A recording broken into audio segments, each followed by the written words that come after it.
नमस्कार मैत्रिणींनो, मी सौ शुभदा सूर्यकांत चांदोडे, शर्वत फाउंडेशनचे अध्यक्ष आहे। मुळात शिक्षक ही पेशा आहे, मास्तरी म्हणू शकतात। हातात माईक आला की आम्ही सोडत नाही, त्यामुळे तुम्हाला कंटाळा आला की तिथे थांबा म्हणायचं आणि तिथे आपण थांबूया। जसं मॅडम म्हटल्या, अगदी काही मी लेक्चर वगैरे द्यायला आले, एकदम आपण गप्पा मारणार आहोत आणि छानपैकी माझ्याकडून जे तुम्हाला घ्यायचं ते तुम्ही घेऊ शकता।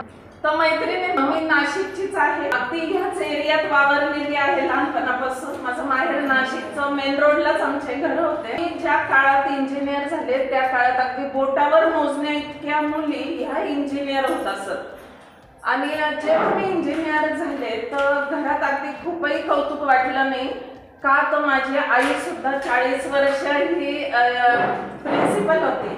म्हणजे त्या काळात ती MA BEd होती, आता तिचं 84 वय आहे। ती त्या काळात एवढं तिने म्हणजे तिला नॅशनल अवॉर्ड मिळालेला आहे 1989 मध्ये, पण त्या काळात तिलाही खूप काही वाटलं नाही, कारण तिची आई सुद्धा स्कूल इन्स्पेक्टर होती। म्हणजे तुम्ही विचार करा, आता ती असते तर 120-130 काय वर्ष असेल ते असेल। त्यामुळे सरस्वती आमच्या घरात पाणी भरत होती। आमच्या 7 पिढ्यांमध्ये कोणी उद्योजिका नव्हतं, कोणी बिझनेस केलेले नव्हते। मी इंजिनियर झाले तेव्हा इथले जे इंजिनिअरिंग कॉलेजचे लोक आहेत ते घरी आले ऑर्डर घेऊन की मॅडम तुम्ही जॉईन व्हा, असं तसं। म्हटलं अरे माझा रिझल्ट पण नाही लागलेला आहे। नाही मॅडम, रिझल्ट लागेल, तुम्ही जॉईन व्हा। मग घरातल्यांना मी इंजिनियर झाल्यापेक्षा शिक्षकी पेशात गेली याचा खूप जास्त आनंद झाला की चला ही मुलगी काही कुठे दुसरीकडे न जाता शिक्षकी पेशात गेली। मग तसं माझं करिअर सुरू झालं आणि नंतर मग लग्न झालं। म्हणजे करिअरच्या वेळेस पण ना आजकालचे कसे खूप करिअर ओरिएंटेड असतात मुलं म्हणावं किंवा हे, तेव्हा खूप काही असे स्वप्न नव्हते, खूप काही नाही, पण झाले, शिकले। नंतर लग्न झालं, लग्न होताना सुद्धा खूप काही डोक्यात नव्हतं, असं नवरा पाहिजे तसं नवरा पाहिजे। लग्न झालं आणि सुखाने संसार करतो। लग्न झालं त्याच्यानंतर काय झालं की थोडंसं मी ही प्रास्ताविका का सांगते ती पुढे थोडंसं कुठेतरी आपल्याला ती उपयोगी येईल म्हणून। लग्न झालं, संसार मागे लागला। आता मी नाशकात राहिलेली, इथे असं बॅकग्राऊंड काय सांगितलं तर एक मध्यमवर्गीय कुटुंबातली होते। म्हणजे अगदी खूप सुखवस्तू म्हणता येणार नाही, त्या काळात आम्ही सगळेच मध्यमवर्गीय होतो। नाशकात जेवढे राहायचो ना, किती टॉपला असो खाली असो, आम्ही सगळेच मध्यमवर्गीय होतो। तास हो ठीक आहे, घरात धुण्याला बाई, भांड्याला बाई, लहानपणापासून अशा सुखवस्तू याच्यात होतो। लग्न होऊन जेव्हा गेले, मी सांगितलं काही खूप स्वप्न नव्हते, काही नव्हते। सासरी गेले, त्यांचं थोडं ग्रामीण भागातले ते होते। माझे मिस्टर PhD मेकॅनिकलच आहेत, पण पहिल्यांदाच तिथे गेल्यावर शेती बघितली। शेती काय हे बघून खूप नवल वाटलं आणि खूप मोठी फॅमिली होती त्यांची। म्हणजे 5 बहिणी, 4 भाऊ, अशा प्रकारचं एक खूप मोठं फॅमिलीत मी अशी गेले। आणि मॅच व्हायला असं खूप वेळ लागतो, पण आपण आनंदाने जर केलं ना की छान, म्हणजे काही नाही, नवीन काहीतरी शिकायला मिळतंय। म्हणजे अगदी मी तिथे गेल्या सारवलं सुद्धा की मला इथलं म्हणजे शेती काय, शेण काय, काहीही माहित नव्हतं। त्यांनाही ते काही वेगळं नव्हतं, त्यांना जसं त्या दुसऱ्या सुनांना सांगत होते तसं त्यांनी मला सांगितलंय, करते का अशा टाईपचं। मग आपण ते करून दाखवायचं, छान उत्साहात करून दाखवायचं, बाकी गोष्टी शिकतो तर याही। मग तिथेच मी सासरच्यांना जिंकलं। मग नंतर नोकरी सुरू झाली आणि थोडंसं मला असे हेल्थ इश्यूज, म्हणजे काय झालं की माझा पहिला मुलगा प्रीमॅच्युअर बेबी गेला 8व्या महिन्यात। म्हणजे खूप तेव्हा धावपळ असायची, जॉब, आपण सगळे कामं घरीच करतो किंवा बरेच दगदग म्हणा, घर लांब होतं। नंतर माझे एक साधारण 7-8 ॲबॉर्शन्स झाले। आणि कॉलेजला असताना कधी एवढ्या रजा मिळत नाही, सुट्ट्या मिळत नाही। दुसरा-तिसरा दिवस झाला आणि महिला ह्या खूप डिव्होटेड असतात की पळत सुटायचं, आपण तिसऱ्या दिवशीच पळत सुटायचं, आपल्याला सुट्टी नाही म्हणून। आणि मग असे ते 7-8 ॲबॉर्शन्स झाले। मग नंतर मला मुलगी झाली। नंतर कसं कॉलेजला असलं ना की आपल्याला पुढचं शिक्षण घ्यावं लागतं। मग मला पोस्ट ग्रॅज्युएशन मी केलं असतं तरच मी तिथे HOD होणार होते। मग मला काहीही करून ते पोस्ट ग्रॅज्युएशन करणं भाग होतं। मग मी नंतर म्हणजे थोडे हेल्थ इश्यूज, मुलगी लहान होती, पण मग मी ते ॲप्लिकेशन्स टाकले आणि माझं वालचंद कॉलेज ऑफ इंजिनिअरिंग, म्हणजे खूप खूपच नावाजलेलं कॉलेज, तिथे माझं सिलेक्शन झालं आणि मग आम्ही तिथे ऍडमिशन घेतली. आता जे आम्ही टीचिंग स्टाफ असतो त्यांना तिथे थोडंसं एक अशी फॅसिलिटी असते व्हॅकेशनल की तुम्ही दिवाळीत 1 महिना, मे महिन्यात 2 महिने येऊ शकतात. मग मी बाळाला घेऊन वगैरे तिथे जायची. माझं पहिलं बाळ अतिशय असं छान, म्हणजे ते काही त्रास द्यायचं नाही, काही नाही. माझी मुलगी व्यवस्थित तिने कोऑपरेट केलं. बहुतेक देव तिला सांगत असेल तुझ्या आईच्या मागे असं असं त्रास आहे. मग नंतर तिथे गेले आणि जाताना आम्ही कसं करायचो की नुसतं बॅग घेऊन जाता नाही यायचं, कारण लहान मुलीचे खेळणे, आपले पुस्तकं, म्हणजे अक्षरशः आम्ही असे गाठोडे बांधायचो. रेल्वे स्टेशनवरती 3-4 गाठोडे असायचे, बॅग असायची. पण मी एन्जॉय केलं त्याच्यात, पण मला कधी असं तो त्रास नाही वाटला, कारण ती माझं स्वप्न होतं, मला पूर्ण करायचं होतं. झालं काय, पण मग पुढच्या टर्मला ना मी परत प्रेग्नंट राहिले. डॉक्टर म्हटले की आता कंपल्सरी बेड रेस्ट, तुम्ही ते सगळं विसरून जा इंजिनिअरिंगचं. आणि ऍडमिशन तर अशा ठिकाणी होती की तिथे अगदी पटकन कधीच कोणाला मिळत नाही. आता काय करायचं, मला दोन्हीही सोडायचं नव्हतं. मग म्हटलं जे होईल ते होईल, जसं होईल तसं होईल. मग आता बेड रेस्ट, त्या काळात 2003ची 2ची गोष्ट आहे, कार नव्हत्या, काही नव्हत्या आमच्याकडे तेव्हा. मग आता ट्रेनने जायचं. मग आम्ही काय करायचो की म्हणजे मी तुम्हाला एक गोष्टी काय सांगते, आपण दर प्रॉब्लेमवर सोल्युशन काढू शकतो, महिलांकडे तेवढी शक्ती नक्कीच असते. मग आता कार नाही आपल्याकडे, मग काय करायचं, मग आम्ही पंचवटीचं एक पूर्ण पाकाचं रिझर्वेशन करायचो. मग मी पंचवटी का सिलेक्ट करायचो, तर ती जरा शेवटचा स्टॉप CST असेल, सामान उतरवायला बरं आपल्याला. मग त्या पूर्ण पाकावर मी अशी झोपून घ्यायची आणि मग दिवसभर वेटिंग रूम मध्ये थांबायचं. तिथे ते सगळे पुस्तकं वाचत बसायचं. काय संध्याकाळी तिथून महालक्ष्मी एक्सप्रेस असेल, तिथून पहाटे आम्ही कोल्हापूरला पोहोचायचो, तिथून सांगलीला बस करायची. ही एक टर्म झाली. पुढच्या टर्मला बाळ आलं, म्हणजे उलट आधी ते पोटात होतं ते काही त्रास नाही, पण नंतर ते 2-2.5 महिन्याचं ते बाळ, ते मान पण धरायचं नाही. मोठं बाळ पण काही खूप मोठं नव्हतं, 4.5-5 वर्षाची. मग आमच्या गाठोड्यांमध्ये अजून थोडं ऍडिशन झालं आणि पुस्तकं वगैरे असं घेऊन तिथे जायचं.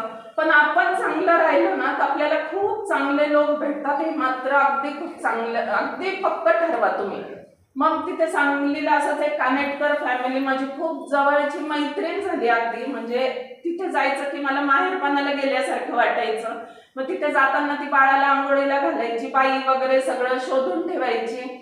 मग आम्ही ते बाळ झोळीत टाकून, म्हणजे एकदा तर असं झालं ना की पोहोचलो आम्ही पहाटे. रिपोर्टिंग टाइम 7:30 वाजताच होता सकाळी, आणि आमची रिक्षा 7:25ला वगैरे कॉलेजच्या कॅम्पसच्या बाहेर थांबली पहाटे पोहोचल्यामुळे. मी अक्षरशः त्या बाळाला दुपट्यात गुंडाळून पळत सुटले आणि 7:30च्या आत आमच्या HODच्या टेबलवर, म्हणजे आता डोळ्यात पाणी येतं, पण 7:30च्या आत ते बाळ टेबलवर ठेवलं. म्हटलं सर मला साईडला द्या तुम्ही. मग सर म्हटले की अरे चांगुडे, आम्हाला समजते तुम्ही एवढे 2-2 बाळा घेऊन येणार, तर आम्ही काही तुम्हाला एवढं पण हार्ड अँड फास्ट ठेवणार नाही ना. पण म्हटलं सर असं नाही, मला महिला म्हणून कुठली फॅसिलिटी घ्यायची नाहीये तुमच्याकडून.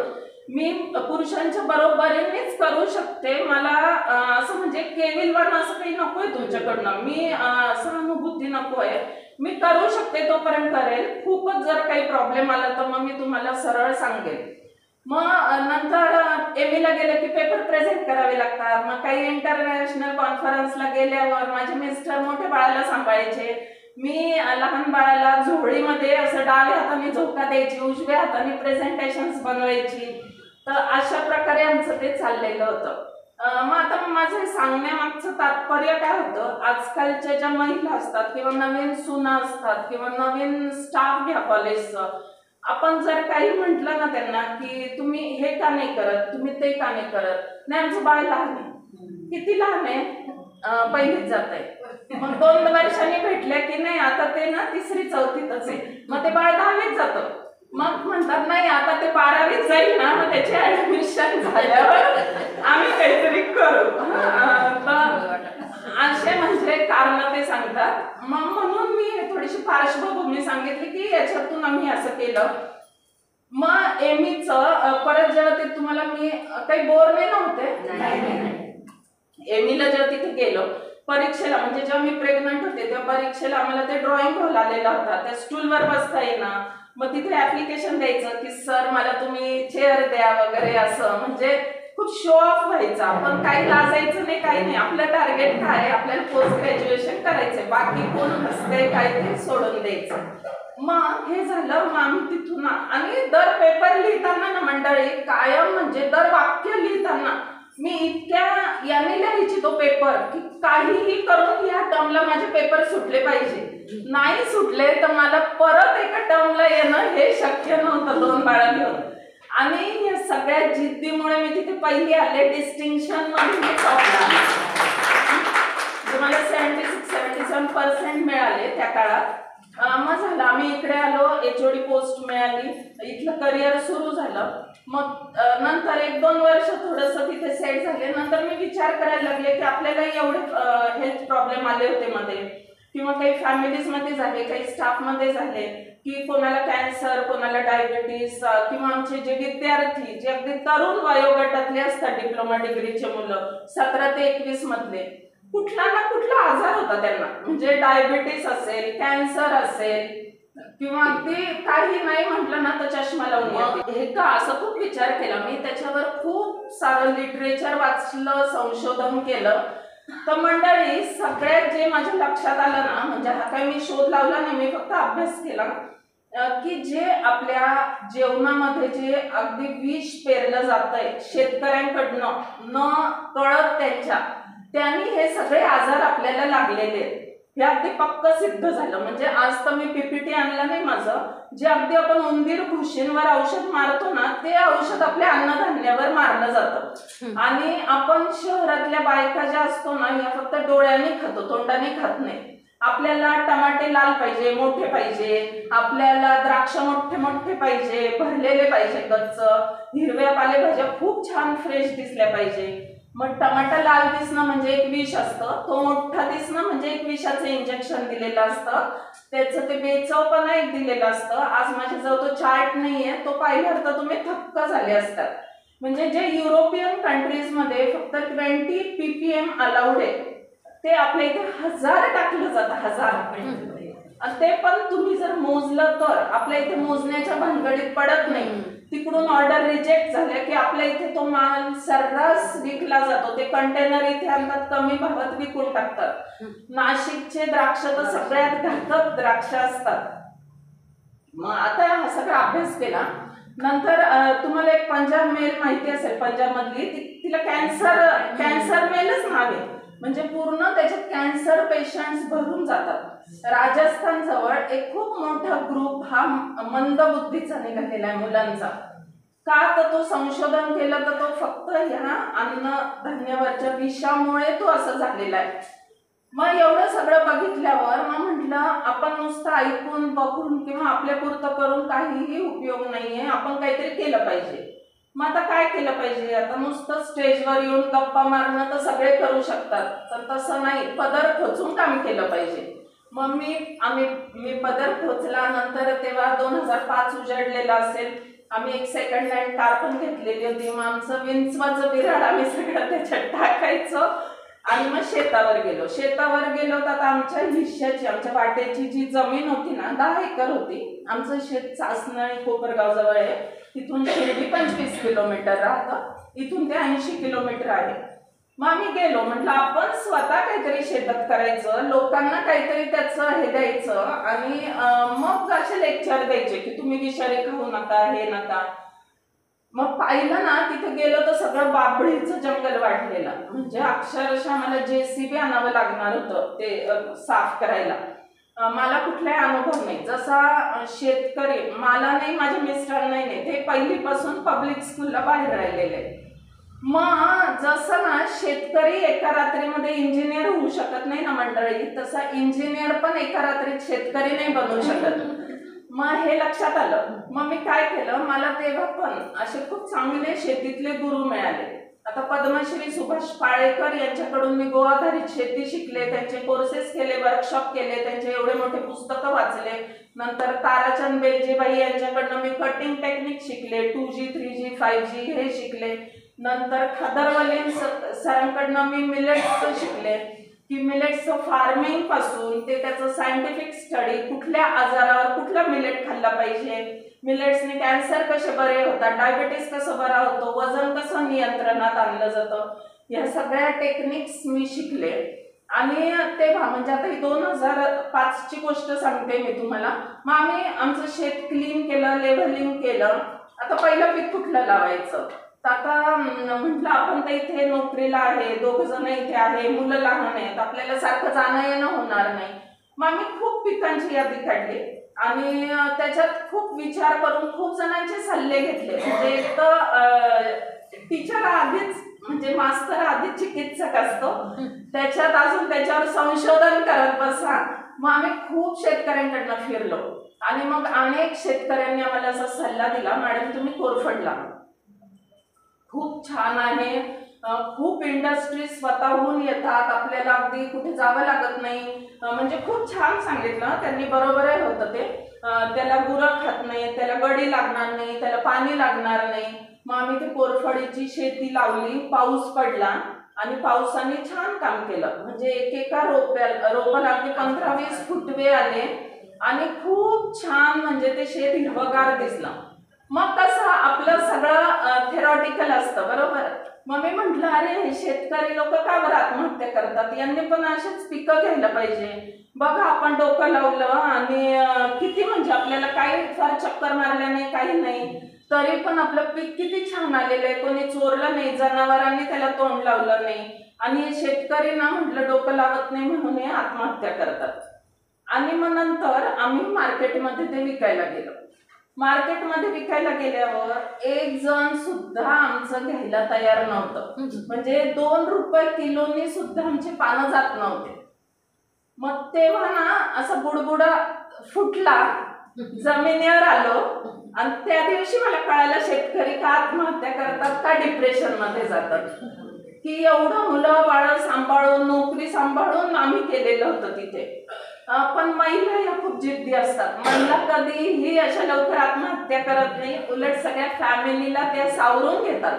हे अगदी तुम्ही पक्क म्हणजे खूप स्ट्रॉंग असतात त्या मेंटली. मग मी म्हटलं आता 1-2 दिवस गेले माझे पण डिप्रेशन मध्ये की अरे एवढा त्रास झाला, असं झाला, तरी आपल्याला इथे दुसरा सोर्स ऑफ इन्कम असतो म्हणून इतकं टेन्शन येत नाही. जॉब होता माझा. पण मग आता विचार केला आता काय करायचं. मग मी तर हरणाऱ्यातली नव्हते, गप्प बसणाऱ्यातली नव्हते. मग मी आता कोरफडीचं काय करायचं. मग मी मुंबईला गेले, एक ट्रेनिंग घेतलं, एक कन्सल्टंट होते त्यांच्याकडनं कोरफडीपासून वेगळे वेगळे प्रॉडक्ट्सचे आपण काय करू शकतो त्याचं एक 3-4 दिवसाचं ट्रेनिंग घेतलं. भरपूर त्यांना फीजही मला द्यावी लागली. आणि बऱ्याच गृहिणींना मला हे सांगावं वाटतं की तुम्हाला जर काही शिकायचं असेल तर पैसे द्यायला मागे पुढे करू नका. बऱ्याच गृहिणींना म्हणजे शिकायचं असतं, मार्केटिंग करून हवं असतं, पण सगळं फुकट. मग असे कोणीच पुढे जात नाही. तर हे तुम्ही एक कायम लक्षात ठेवा. पुस्तकांवर खर्च करा, फिरण्यावर खर्च करा, आपले पॅरलल युनिट्स असतात ते बघण्यावर खर्च करा, त्यांचं कॉपी करू नका, त्याच्यात काहीतरी इनोव्हेटिव्ह करा तुम्ही. मग हे सगळं झालं आणि मग मी ते शिकून आले. मग नंतर आम्ही म्हटलं आता आपलं ना प्रॉडक्ट काहीतरी युनिक करायचं छान. म्हणजे मी कोरफडचा ज्यूस शिकून आले पहिल्यांदा. ज्या काळात आम्ही कोरफडचा ज्यूस बनवला 2005 साल होतं, तेव्हा रामदेवजी बाबांचाही मार्केटमध्ये नव्हता, कोणाचाच नव्हता. मग आम्ही काय केलं, असं पल्प टाईप केलं आणि पल्प टाईप केलं. मग त्याच्यात आम्ही वेगळे वेगळे फ्लेवर्स केले. आता उद्योजिका बनणं हे अगदीच कुठून शिकून नाही. आता आपण नाही का घरामध्ये थालीपीठ उरले, काही उरले, दुसऱ्या दिवशी त्याचं करतो ना काहीतरी, मग त्याच्यात इनोव्हेटिव्ह तर आपल्या मुळातच असतं. मग हे इनोव्हेटिव्ह किंवा त्याच्यातून काहीतरी वेगळं करणं हे आपण शिकलं पाहिजे. मग आम्ही काय केलं, ते कोरफडीत मी वेगळे वेगळे फ्लेवर्स केले. Jaljeera flavour, lemon flavour, pineapple flavour, mango flavour, असे 7-8 प्रकारचे फ्लेवर. नंतर जेल तयार करायला लागलो आम्ही, तेल तयार करायला लागलो, 10-12 प्रकारचे आम्ही प्रॉडक्ट्स तयार करायला लागलो. म्हणजे याच्यात एक गमतीचा भाग सांगते तुम्हाला की हे जे आमचं प्रॉडक्ट आहे ना, आता फूड लायसन्स होतं माझं, तर हे असं टुरिस्ट प्लेसला पण जायला लागलं. इथून काही कोकणातल्या ज्या टूर्स जातात त्यांच्याकडे आम्ही ते पॅक करून द्यायचो आणि त्या स्पॉटला आमचा खूप सेल व्हायचा. ते दत्ता म्हणून एक आहेत, ते कोकणाच्या टूर्स ते आमचे बॉक्स घेऊन जायचे तेव्हा. मग एकदा काय झालं असंच मला ना कॉलेजमधून आमचे फोन आले की आमचेच इलेक्ट्रॉनिक्सचे HOD होते, 3-4 मिस कॉल फक्त. म्हटलं सर असं काय करतायत? मग मी फोन केला, म्हटलं सर तुम्हाला काही पाहिजे का? अहो मॅडम चुकून फोन लागतोय, आम्ही ना कोकणात फिरायला गेलो ना, तिथून आम्ही एक कोरफड ज्यूस आणला होता, तो आमचा संपला आहे, तर आम्हाला पुढची ऑर्डर द्यायला आम्ही फोन करतोय, पण तो फोन तुम्हाला लागतोय चुकून. म्हटलं अहो सर ते प्रॉडक्ट मीच बनवते, तुम्ही जिथे बसता तिथून 5 मिनिटाच्या अंतरावर ते युनिट आहे आणि तुम्ही तिथे जाऊन ते घेऊन आलेले आहेत. म्हणजे मार्केटिंगला आम्ही एखाद्याच कमी पडलो असो की जवळच्या लोकांना माहित नव्हतं. पण मग झालं काय माहितीये का, छान चालला होता म्हणजे हा बिझनेस. मी 2 बायका ठेवलेल्या होत्या आणि व्यवस्थित कमी जागेत कमी इन्व्हेस्टमेंटमध्ये आम्ही व्यवस्थित करत होतो. पण एक दिवस काय झालं, आता मी तिथे HOD पोस्टवर होते, आमचं MBAचं इन्स्पेक्शन आलं, अगदी 10-10:30ला घरी यायचो आम्ही रात्रीचे. मग तिथे माझी मॅनपॉवर ज्या बायकांना मी सांगून ठेवलेलं होतं, आता बायकांच्या किंवा मॅनपॉवरच्या भरोश्यावर फूड करता कधी बसू नये. त्यांनी एक दिवस काय केलं, प्रिझर्वेटिव्हच टाकायचे ते विसरले आणि हे लिक्विड प्रॉडक्ट असतं ना, आणि तो आमचा माल आहे ना बरं जवळच गेलेला होता, जवळचेच कस्टमर होते, त्याला 2 ते 3 दिवसात बुरशी आली आणि त्यांनी लगेच आम्हाला सांगितलं, ते थोडक्यात निस्तरलं. पण जर त्या बुरशीने एखाद्याला काही फूड पॉयझनिंग झालं असतं, म्हणजे बिझनेसमध्ये काय शिकावं त्याच्यापेक्षा काय चुका करू नये हे सुद्धा खूप महत्वाचं असतं. मग आम्ही काय केलं, म्हटलं खूपच तेव्हा दगदग जास्त वाढलेली होती, शेतावर जायचं, दगदग वाढल्यामुळे आम्ही हे ठरवलं की आता थोडे दिवस हे युनिट बंद करायचं आणि म्हणजे खूपच जास्त धावपळ व्हायला लागलेली होती, नंतर बघता येईल. एक 2-3 दिवस 8 दिवस शांततेत गेलं. म्हटले शांततेत राहून काही चालणार नाही, म्हणजे एक ती नशा चढली होती, वेगळे प्रोजेक्ट करायचे आणि काहीतरी लोकांना शिकवायचं त्याच्यातनं. मग आता कोरफडीचं तर मी कितीतरी जणांना युनिट टाकून दिले, कन्सल्टन्सी त्यांना दिली मी प्रॉपर. मग त्याच्यानंतर म्हटलं ठीक आहे, आपण इथे का फेल गेलो म्हणजे आपल्याला कुठे प्रॉब्लेम येतोय, तर हा ओला पदार्थ आहे, वेट आहे म्हणून, मग आपण काहीतरी ट्राय करूयात. मग तेवढ्यात माझ्या लक्षात आलं की मोरिंगाचं खूप जास्त महत्व आहे, म्हणजे मोरिंगाच्या शेंगांपेक्षाही त्याच्या पानांमध्ये खूप जास्त आहे. डायबेटीस पासून 300 आजार त्यांनी बरे होतात, अगदी ते स्किनला, सगळ्या आपल्या हाडांना, कॅल्शियम, आयर्न, म्हणजे खूप गुणधर्म त्याच्यामध्ये आहेत. मग आपण मोरिंगाच्या पानांची पावडर, म्हणजे पावडर तर नंतर डोक्यात आलं, पहिले आपण शेवगा लावू असं डोक्यात आलं. मग आम्ही शेवगा लावला आणि काय झालं, त्या सीझनला परत जाणं जमलं नाही आमचं. मग जाणं जमलं नाही तर ते शेंगा ना एकदम अशा कडक वाळून गेल्या आणि काळ्या झाल्या. आता म्हणजे परत असं ना की अरे हे काय केलं आपण ना, एवढं मेहनत करून, ऑर्डर तर गेली आपली. आणि मग सहज असं फिरून आलो तर माझ्या मुलीने 3-4 शेंगा घेतल्या, त्या अगदी छान अशा खळखळ वाजतात. मग तिने असं त्या उघडल्या आणि आमच्या ना त्या शेतकऱ्यांचे खूप मोठे मोठे ग्रुप्स आहेत, भारतभरातनं ग्रुप्स आहेत. तर त्याच्यावर एक मेसेज होता की आपल्या गो आधारित, आमचे गो आधारित शेतीचे ग्रुपच वेगळे, आम्ही ऑर्गॅनिक मध्ये नाही आणि आम्ही केमिकल मध्ये पण नाही, आम्ही फक्त देशी गाईच्या शेणावर शेती करतो. मग गो आधारित शेतीतले शेवग्याचं बियाणं आहे का असं पोस्ट आली. मग मी त्यांना फोन केला, मग ते म्हटले आता मी तिथे ताई झालेली होते, इकडे मॅडम होते, शेतकऱ्यांमध्ये ताई झालेली होते, ताई आणि दादा. म्हटलं दादा तुम्हाला काय पाहिजे, तर म्हणे मला असं बियाणं पाहिजे. म्हटलं काय भावाने घेतात तुम्ही? मी 4000 ते 4200 रुपये किलोनी घेतो म्हणे. मग म्हटलं ठीक आहे, मी तुम्हाला 3600 रुपयाने देते, ट्रान्सपोर्ट माझ्याकडे. आणि एकदम पेरणीची वेळ आलेली होती की एकदम शेतकऱ्यांना हवं होतं. मग तिथे ना आपली उद्योजकता जागृत झाली पाहिजे, तिथे आपण काहीतरी केलं पाहिजे की आता मी काय करू शकतो.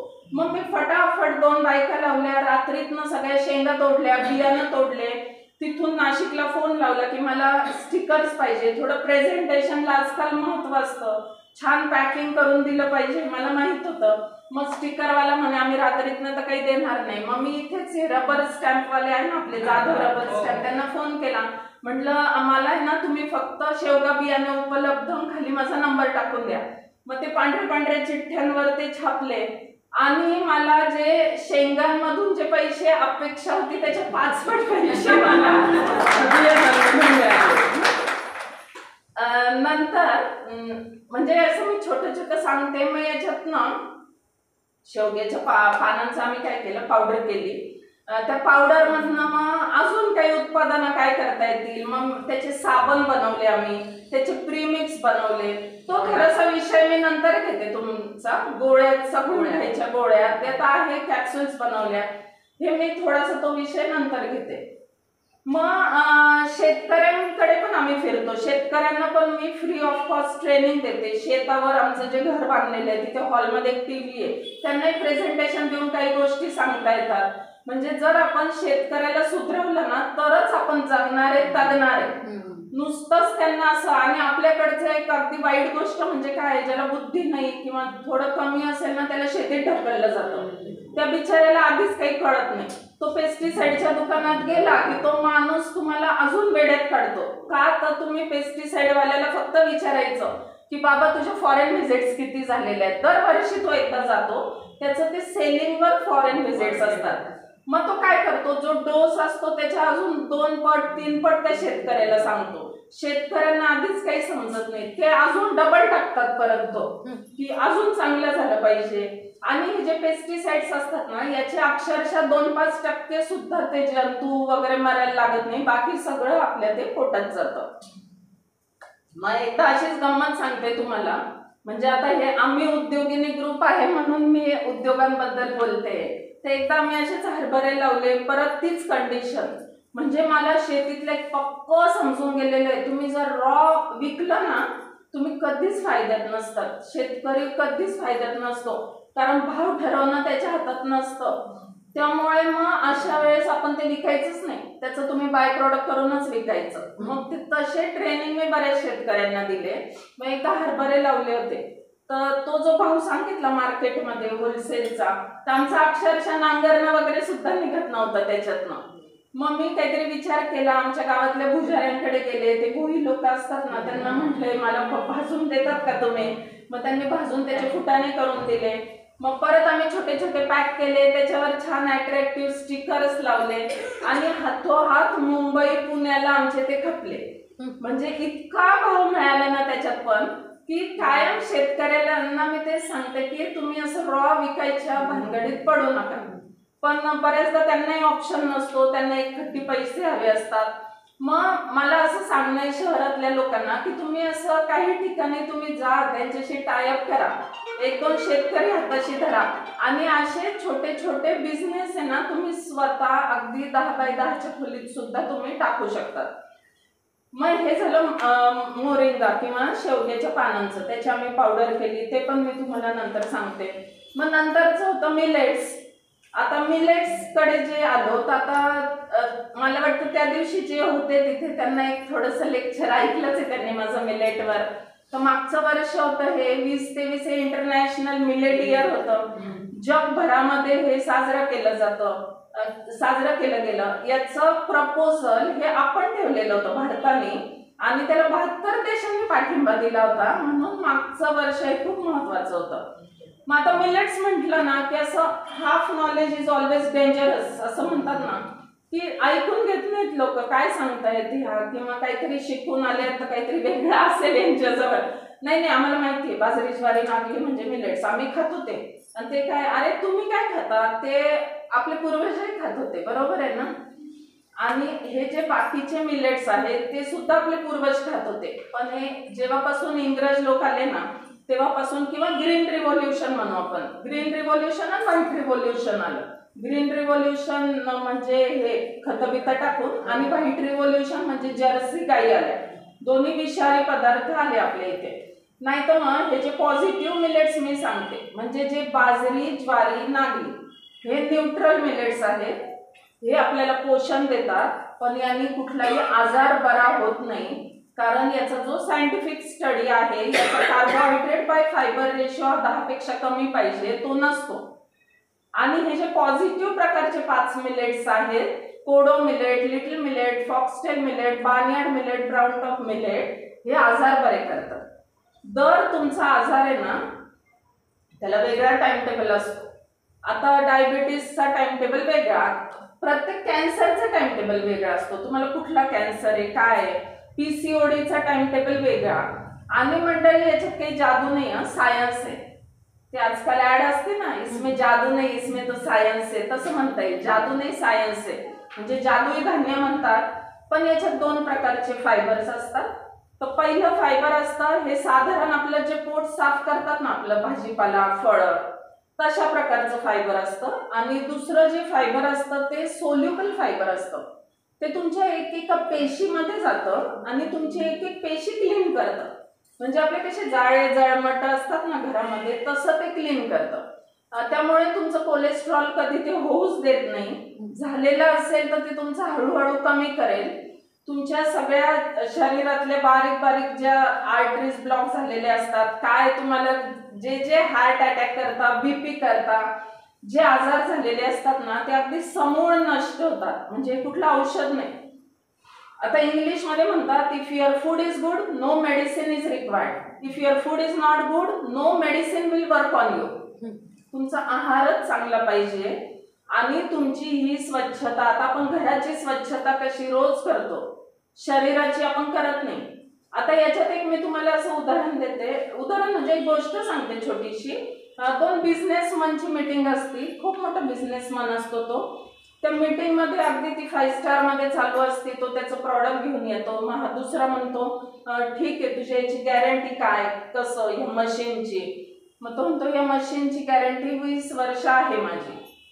मग तो दुसरा आहे ना, तो खूप सांगतो त्या मशीनचे स्पेसिफिकेशन्स. मग जो घेणारा असतो ना, त्याला एक असं थोडंसं हसायला येतं, कारण तो समोरचा विकणारा माणूस होता ना, त्याचं 120 किलो वजन, त्याचं पोट कुठे गेलेलं, त्याचं काय कुठे गेलेलं. मग तो म्हणतो तुझ्या मशीनची गॅरंटी ठीक आहे 20 वर्ष, तुझी गॅरंटी किती आहे ते सांग. त्याचं उत्तर त्याला देता येत नाही. आणि हे थोड्या फार फरकाने आपल्या सगळ्यांच्या बाबतीत हे खरं असतं. बरोबर आहे की नाही? म्हणजे बायकांना अगदी सोनं नाणं गोळा करण्याचे इतके मागे लागतात आणि नंतर ते घालताना हडं उरलेले असतात फक्त, बाकी काहीच नसतं. किंवा असं नको त्या गोष्टीत की समजतच नाही की आपण कुठे काय. थोडंसं कॉमन सेन्स वापरा आणि थोडंसं विचार करा की आपण जास्त लक्ष कशाकडे दिलं पाहिजे, की हेल्थ किती इम्पॉर्टंट आहे. आणि हेल्थ विथ वेल्थ असं, फक्त हेल्थ इज वेल्थ असं म्हणून चालणार नाही की फक्त हेल्थ पाहिजे किंवा फक्त वेल्थ पाहिजे. दोन्हीचाही तुम्हाला समतोल हा राखता आला पाहिजे. मग आता मिलेट्सचं एक संशोधन हे असं होतं. मग मिलेट्स मध्ये आता त्याची एक रेसिपी मी ऍक्च्युअली नोट्स पण अशा करून आणले आहेत.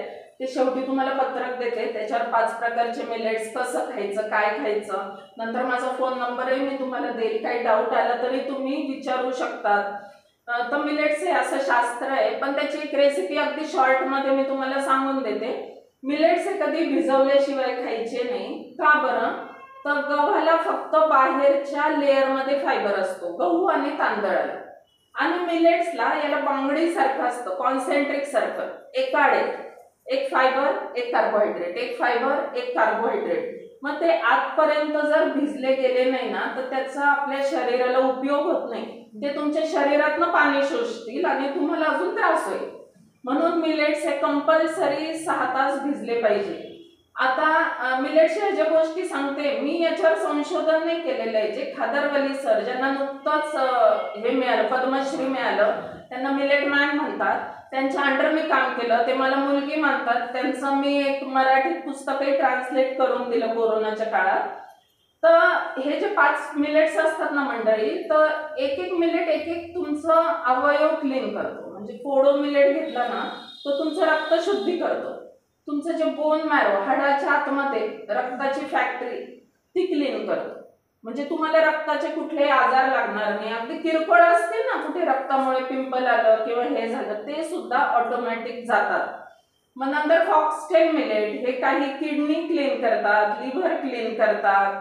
मग असं प्रत्येक मिलेटचं ना एक अवयव क्लीन करण्याची प्रॉपर्टी आहे. म्हणून आपल्याला काय करावं लागतं, दर मिलेट हा 2 दिवस खावा लागतो. भिजवून खायचा, तो आंबालीच्या स्वरूपात खायचा. आता आंबाली म्हणजे काय, तर मूठभर घ्यायचं. काही आंबली म्हणतात, काही आंबाली म्हणतात, काही गंजी म्हणतात, इंग्लिशमध्ये पोरिश म्हणतात.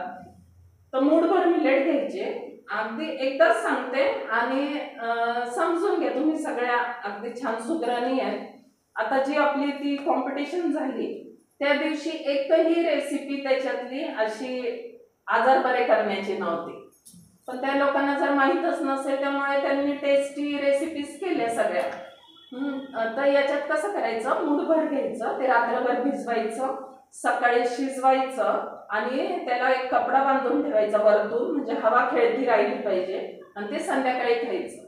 असं का करायचं, तर त्याच्यात जे बॅक्टेरियाज तयार होतात ते आपल्या शरीराला खूप जास्त उपयोगी असतात, आपले आजार बरे करण्याला खूप जास्त उपयोगी असतात. आता बॅक्टेरियाज म्हणजे काय, मी खूप सायन्सच्या खोलात जात नाही, पण तुम्हाला माहिती आहे ना, दह्यात सुद्धा बॅक्टेरियाज असतात. आता हे बॅक्टेरिया जर तुम्ही दही फ्रीज मध्ये ठेवलं तर ते बॅक्टेरियाज मरून जातात आणि ते आपण खातो घट्ट दही. आणि ते जर दही बाहेर ठेवलं तर छान असे बुडबुडे येतात ना, तेव्हा ते बॅक्टेरियाज परत असे जिवंत होतात. तशा टाईपचे बॅक्टेरियाज मिलेट्स मध्ये पण तयार होतात. आणि मग बरेच म्हणतात की इडली वगैरे पण फर्मेंटेडच आहे, पण नाही, आपण ते फर्मेंट करून त्याला नंतर शिजवतो ना, ते बॅक्टेरियाज मरतात तिथे. म्हणजे पद्धत वेगळी वेगळी आहे. मग तुम्हाला आहे ना, दर आजाराला हे मिलेट्स असे वेगळ्या वेगळ्या पद्धतीने खावे लागतात. 1-2 मिनिटं पाणी पिते मग. 4-5 वर्षापूर्वी, म्हणजे साधारण माझे नोकरीच्या 30 वर्ष मला पूर्ण झाले होते. 20-21व्या वर्षी जॉबला लागले, 30 वर्ष पूर्ण झाले. अजून 5-7 वर्ष, 8 वर्ष होती सर्व्हिस जवळजवळ. पण मग मी ना सोडून दिली. का, तर कधी कधी ना जे आपण नोकरी करतो ना तिथे आपण दुसऱ्यांचे स्वप्न पूर्ण करतो. पण कुठलाही छोटा बिझनेस असो किंवा आपल्या मनाचं जे करतो ना ते आपण आपले स्वप्न पूर्ण करतो. मग माझ्या डोक्यात खूप काही करायचं होतं. मग मी म्हटलं की आता आपण जॉब सोडून देऊ. एक 4-5 वर्ष झाले मी जॉब सोडला.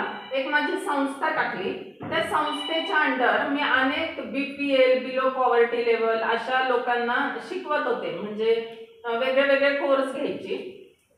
मग तेव्हा माझ्या लक्षात आलं की खूप बरं, एक सांगायचं राहिलं, मी जॉब सोडला ना, मग माझ्या मनात ज्या ज्या इच्छा अपूर्ण राहिल्या होत्या ना, एक महिला म्हणून असतात ना, म्हणजे की माझं हे करायचं राहिलं, ते करायचं राहिलं, मी अशी वेड्यासारखी ना क्लास लावत सुटले. मग मी केकचे क्लास लावले, चायनीजचे लावले, इटालियन लावले, आणि काय नाही, अगदी छान जमत होते. सगळे क्लास लावल्यावर एकच शिकले की काहीच खायला नको. म्हणजे जिथे केकचं शिकले ना, तर त्या बाईंनी सांगितले व्हिप क्रीम इतकं विषारी असतं म्हणे मॅडम, हे पहिले काढून फेकून द्यायचं. त्याच्यावर जे आपण कलर्स टाकतो ते अतिशय घातक. जेवढा अट्रॅक्टिव्ह केक असेल तेवढा तो घातक.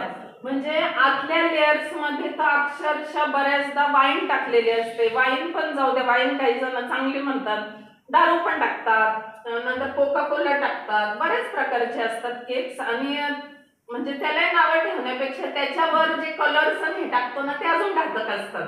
व्हिप क्रीम अजून घातक असतं. मग ते शिकले. अजून चायनीज मध्ये काय काय खराब टाकतात ते शिकले. असे खूप म्हणजे वेळ लागल्यासारखं शिकून आले. अगदी चॉकलेट क्लास. काही नाही, आपण एका गोष्टीत हुशार असलो ना की आपल्याला हे पटकन जमतं. आणि मी ना आर्टिस्ट पण आहे, मुळात आर्टिस्ट असल्यामुळे ना ते केकचे डेकोरेशन वगैरे काही नाही, एका रात्रीत मस्त मी सगळे सेट आणले छान पैकी बनवायची ते. आणि ते पण वेळ लागलं मला की केक बनवायचे, पण बनवले की आपण ते खातो. मग ते चॉकलेट शिकले, हे शिकले, काय मिठाई शिकले. आणि त्याच्यानंतर मग अजून मी काय शिकले, इथे खादी ग्रामोद्योग भवन आहे ना, तिथे मसाल्याचे कोर्स करून घेतले. नंतर म्हणजे सेंट्रल गव्हर्नमेंटचं आहे ना तिथे व्हेजिटेबल अँड फूड प्रोसेसिंगचा कोर्स केला. कच्ची घाणीच्या तेलाचा केला. नंतर भारत सेवक समाज इथून मी नॅचरोपॅथीचा ऍडव्हान्स डिप्लोमा पूर्ण केला, डायटिशियनचा पूर्ण केला, पंचगव्याचा पूर्ण केला.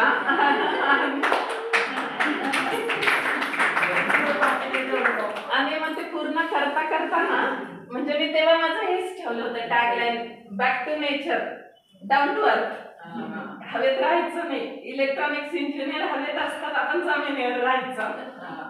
मग हे शिकले. मग मला असं वाटलं की आता हे शिकलोय, आपली संस्था आहे, ते आपल्यापर्यंतच ठेवता कामा नये. मग मी काय केलं, एक ऍप डिझाईन केलं मोबाईलवर. म्हणजे साधारण कोरोनाच्या आधी 1 वर्षापूर्वीची गोष्ट आहे. मग मी तेव्हा ऍप डिझाईन केलं. त्याच्यावर मी म्हटलं आता याच्यावर आपण ना एक एक जे जे शिकून आलं ते कोर्स टाकू. पण कसं मी लॉजिक ठेवलं, हेल्थ विथ वेल्थ. म्हणजे काही कोर्स टाकायचे नाही, केकचे, बिस्किटचे. म्हणजे आता ह्या मॅडमला पण त्या आल्या होत्या माझ्याकडे, त्यांना मी भरपूर गायडन्स दिलं की मिलेटचे केक करा, मिलेटचे बिस्किट करा.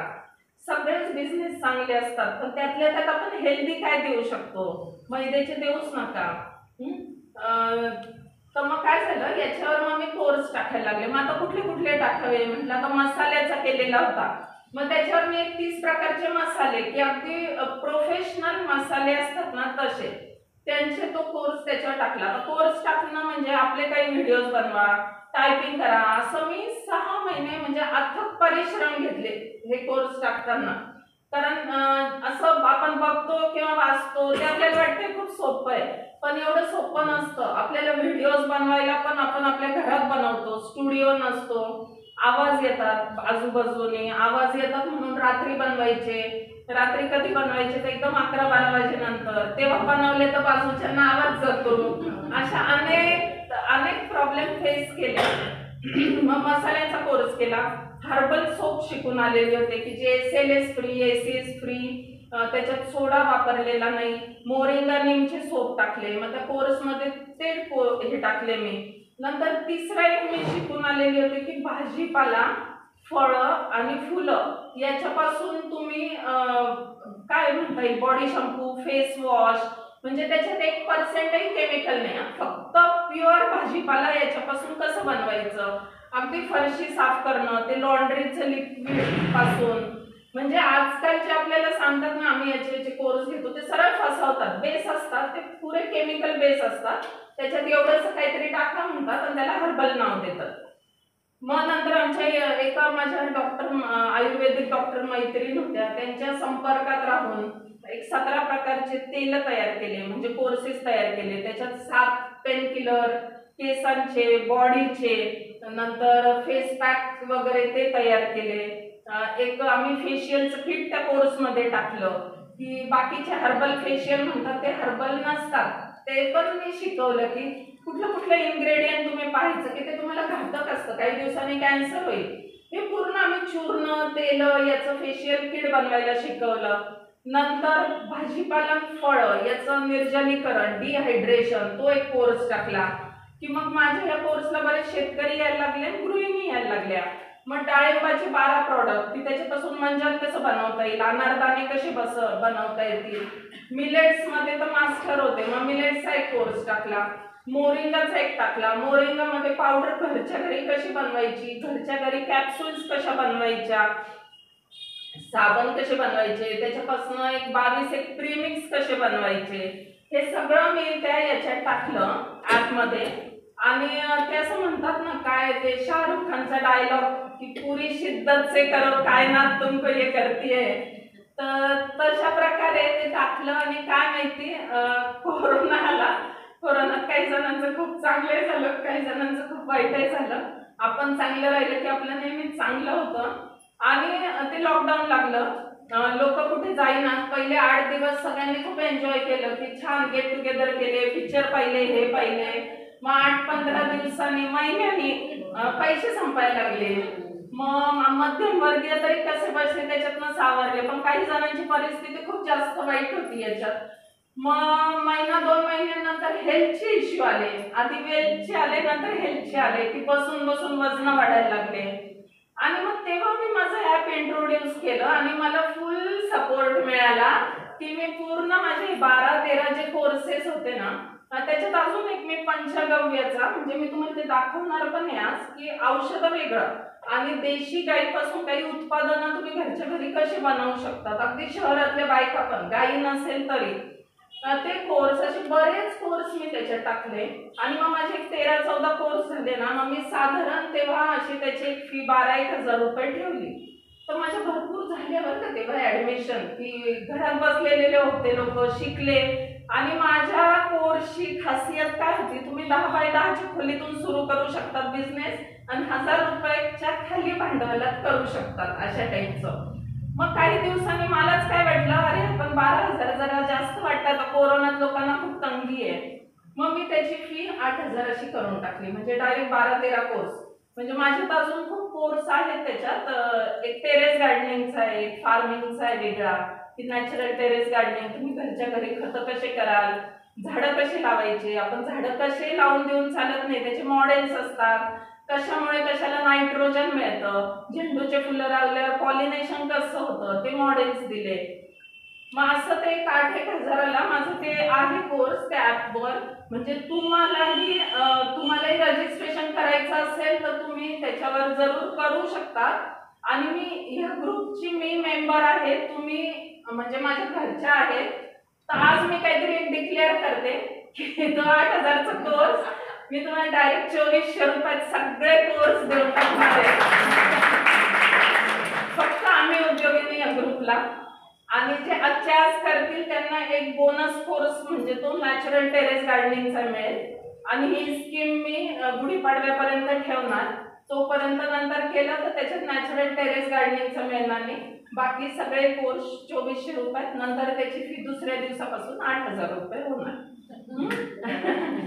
तर हे कसं, मग मला असं म्हणणं आहे की आयुष्यात ना तुम्ही क्रिकेटचा चेंडू कसा, बऱ्याच बायका मला काहीतरी खूप मोठं व्हायचंय, डायरेक्ट 6 मारायला जातात.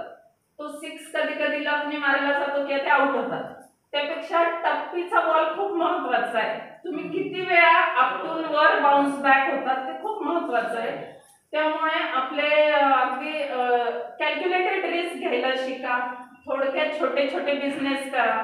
आणि या बिझनेस मध्ये अजून एक सांगते की आता तुम्ही जर आहे, तुमचा ग्रुप आहे, प्रत्येकीचा जर प्रॉडक्ट वेगळा आहे, तुम्ही तिच्याकडे जातात काहीतरी विचारत आहात, तर तुम्ही पण तिच्याकडनं विकत घ्या ना. म्हणजे तुमची मेंटॅलिटी काय असते, आपलं खपवायचं फक्त. असा बिझनेसमन कधीही पुढे जात नाही.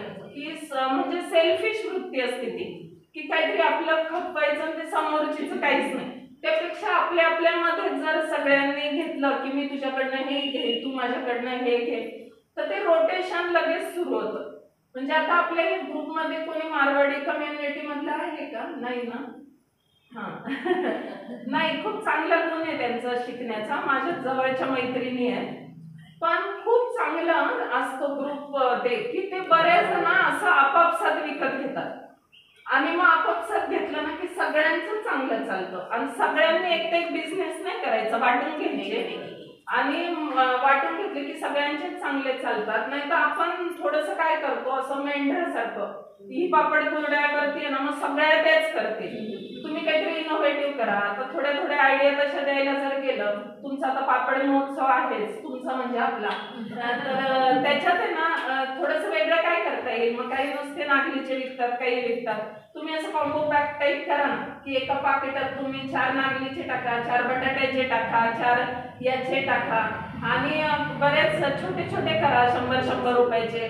साधारण 100 रुपयाच्या खाली किंमत असली ना की फटकन कोणी पण घेतं ते. आणि एकदम आपल्याला एकाचे 4-4 चव मिळतात म्हटल्यावर पण लोक घेतात.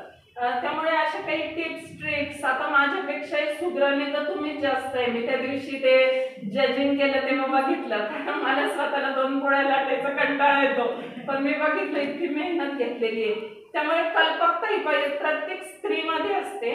आणि तुम्ही तसं करून तुम्ही बिझनेस असे वाढवू शकता. आता मला वाटतं मी थांबते. मी तुम्हाला काही गोष्टी दाखवते अजून, आणि मग नंतर पण क्वेश्चन आन्सर सेशन घेऊ. आता जे मी तुम्हाला हे सांगितलं ना, तुम्ही काहीतरी वेगळं करा. मग मी मोरिंगामध्ये काय वेगळं केलेलं माहितीये का? आम्ही 9-10 प्रकारचे मिलेट्स घेतले.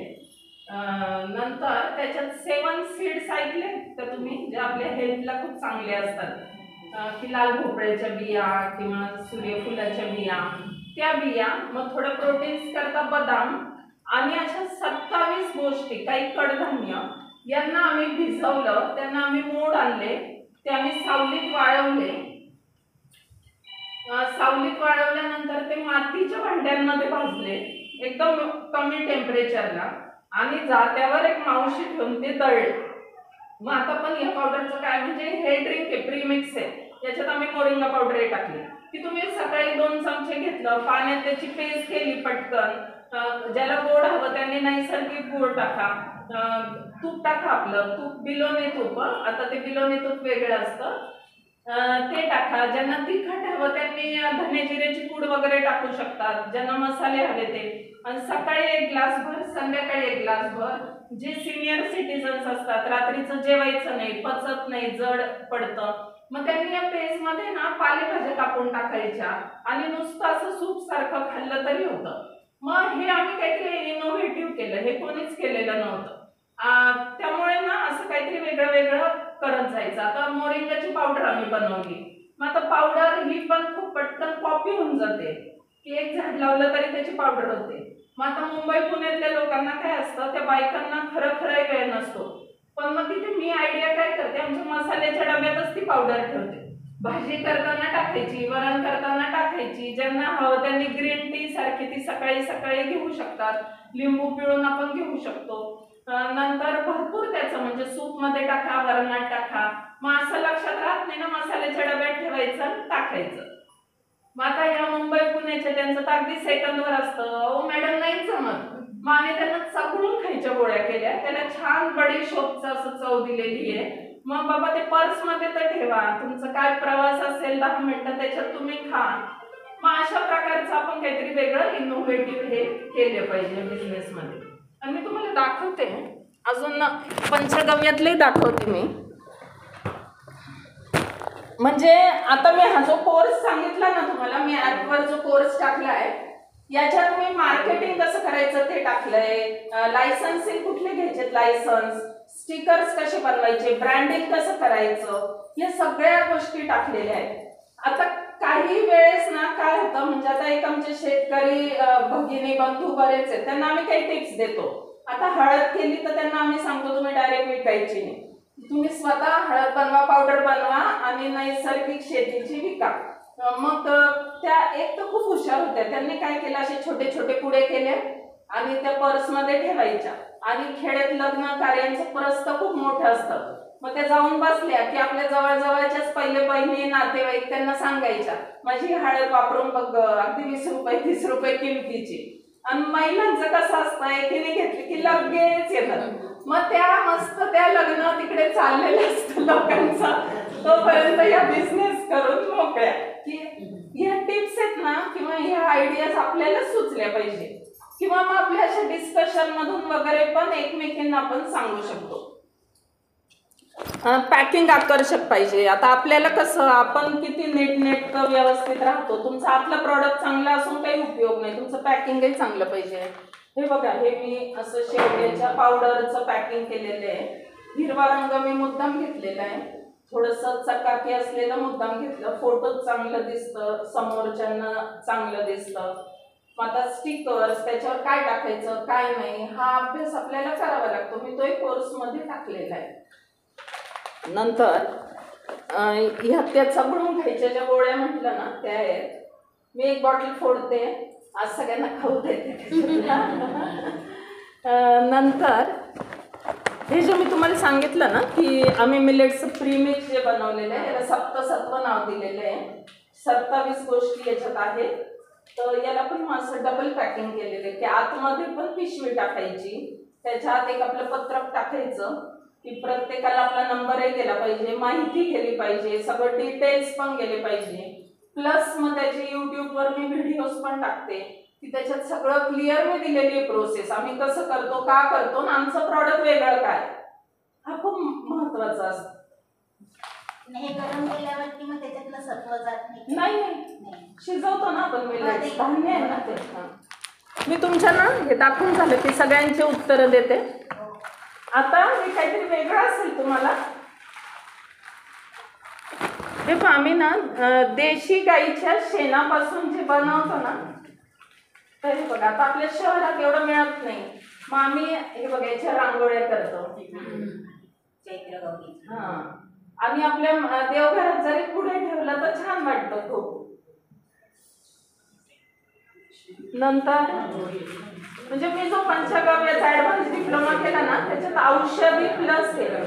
आता हे देव बसवायला हे बघा चौरंग, म्हणजे तुम्ही पण करू शकतात. हे बघा असं धूपचं स्टँड, मग गणपतीत आम्ही गणपती केले होते, अगदी कारमध्ये लावायला पण छोटे छोटे केले, बसवायला मोठे केले. म्हणजे तेव्हा तर मी टीव्हीवर मीडियावर पण आलेली होते. अगदी हे बघा असं तोरण,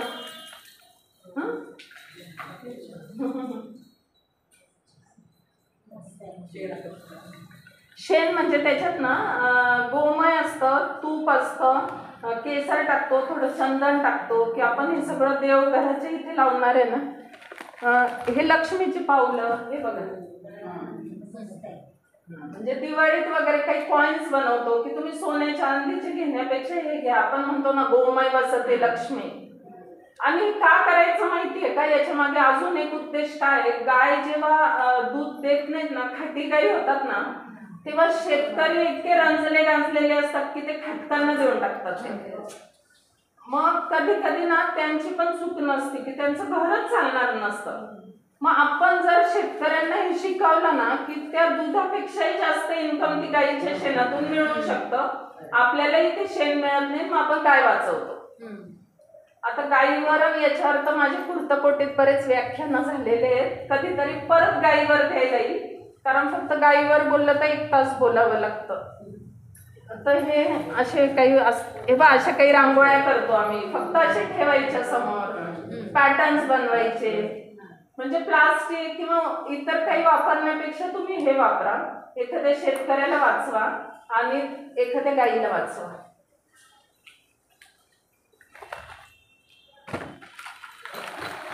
आणि झालं माझं. नमस्कार सगळ्या आम्ही उद्योगिनीच्या आभारी. आता मी बसते, पाणी पिते आणि काही तुम्हाला विचारायचं असेल तर तुम्ही विचारू शकता.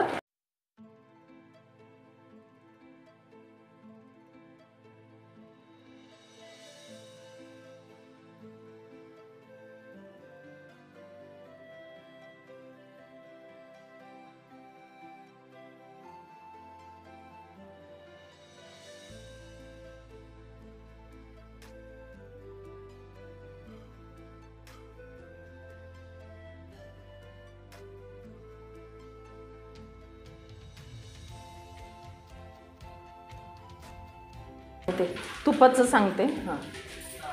बरं, मिलेट्स आमच्याकडे गोआधारित शेतीतले मिळतात. हे ऑनलाईन किंवा जे मॉलमध्ये असतात ना, पॉलिश्ड असतात. याचा वरचा जर लेअर गेलेला असेल तर त्याच्यातला नियासिन नावाचा घटक जातो आणि तो अँटी कॅन्सरस असतो, त्यामुळे तो खूप महत्त्वाचा असतो. तुम्ही कुठल्याही शेतकऱ्याकडनं घ्या, पण तो हातसडी टाईपचा पाहिजे, गोआधारित शेतीतला पाहिजे. तर आमच्याकडे मिलेट्स मिळतात, असतील तर ते तुम्हाला मिळू शकतात. आता तुपाचं सांगते मी. तो ऍक्च्युली पंचगव्य कोर्स मधला भाग आहे, पण आम्ही जे तूप बनवतो ते खूप महाग असतं. का बरं महाग असतं तर 30 लिटर दुधातनं 1 लिटरच तूप काढायचं असतं. हे पंचगव्यातलं आम्ही शिकलेलं. मग आता 30 लिटर दुधातनं 1 लिटर तूप काढायचं. कसं काढायचं तर त्या गायी पहिले चरायला पाठवाव्या लागतात.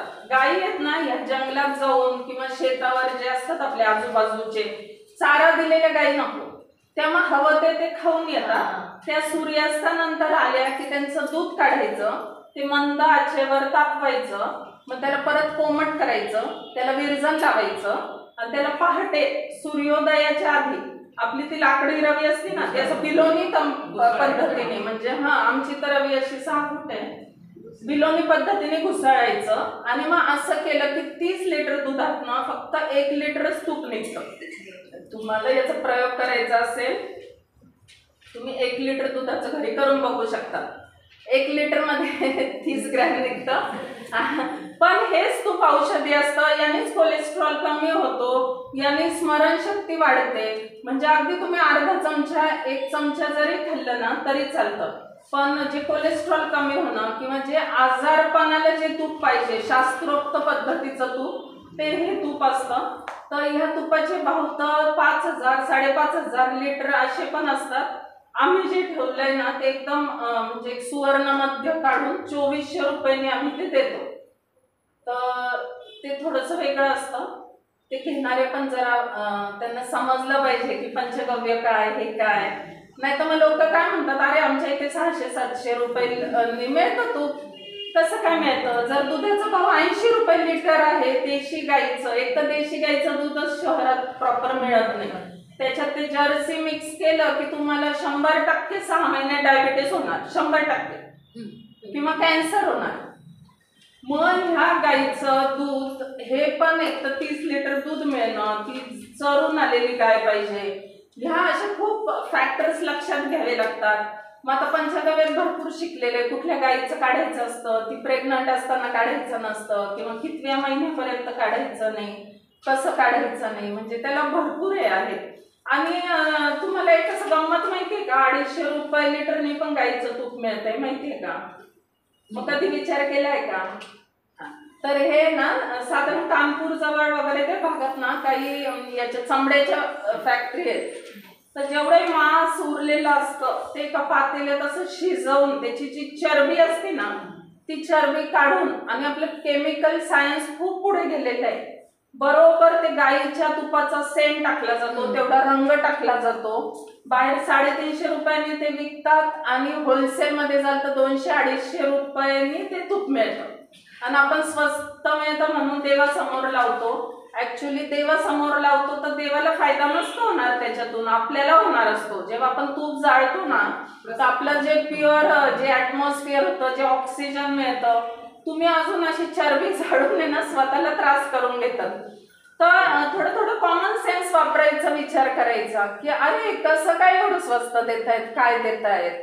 आणि आपण जे घरगुती करतो ना, साय काढून जे करतो ती पद्धत चुकीची. साय काढून करतो त्याच्यात फॅट्सचं प्रमाण खूप जास्त येतं, मग आपली चरबी वाढत जाते. आपल्याला असं वाटतं आपलं घरगुती तूप आहे, पण अगदीच घाणेरडं खाण्यापेक्षा ठीक आहे साईचं काढून केलेलं घरी, पण ते पण चुकीचं आहे. शास्त्रोक्त पद्धतीने तसं करणं चुकीचं आहे. शास्त्रोक्त पद्धतीत, आयुर्वेदिक पद्धतीत जे दिलंय ते दुधालाच विरजण लागलं गेलं पाहिजे.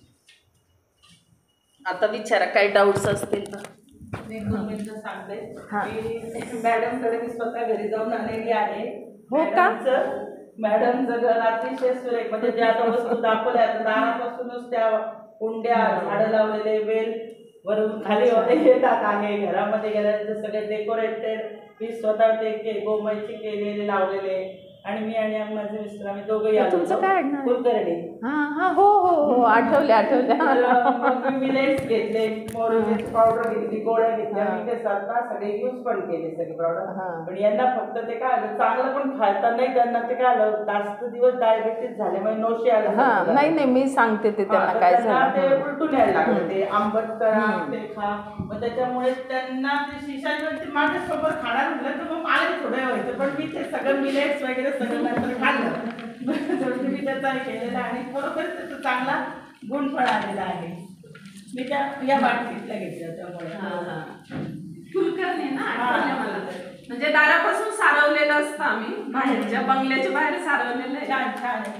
तुम्हाला म्हटलं ना आर्टिस्ट आहे, त्यामुळे माझं घर मी सजवते. मी दुसऱ्या कोणाला तो राईट नाही देत, आपल्याला जे वाटेल आवडेल तसं हे करायचं.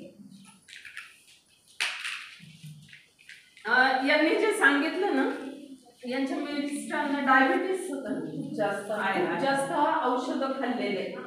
तर काही केसेसला म्हणजे त्यांना 35 वर्ष आले डायबिटीस.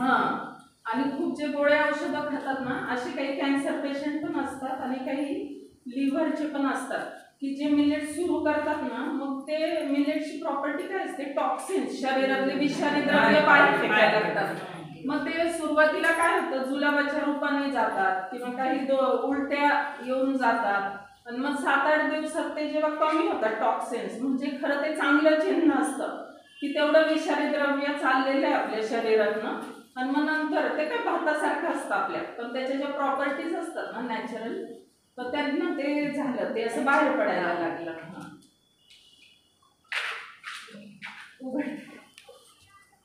सगळ्यांमध्ये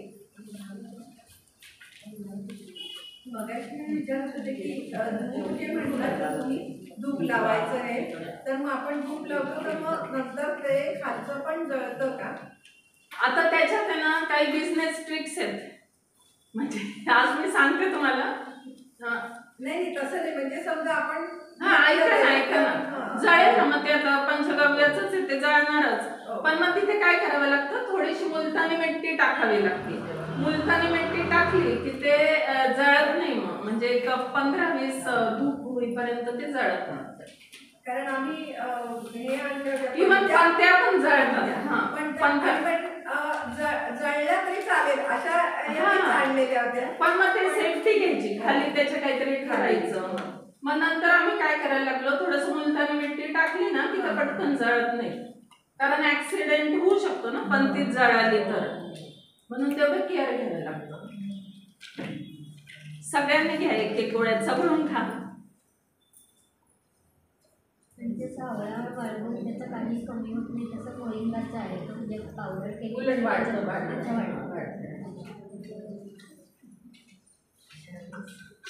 समजा आपण मिलेट्स आहार चालू केला तर मग दुसरं आपलं पोळी भाकरी किंवा भात खाऊ नये असं ऐकलंय, तर ते बरोबर आहे का?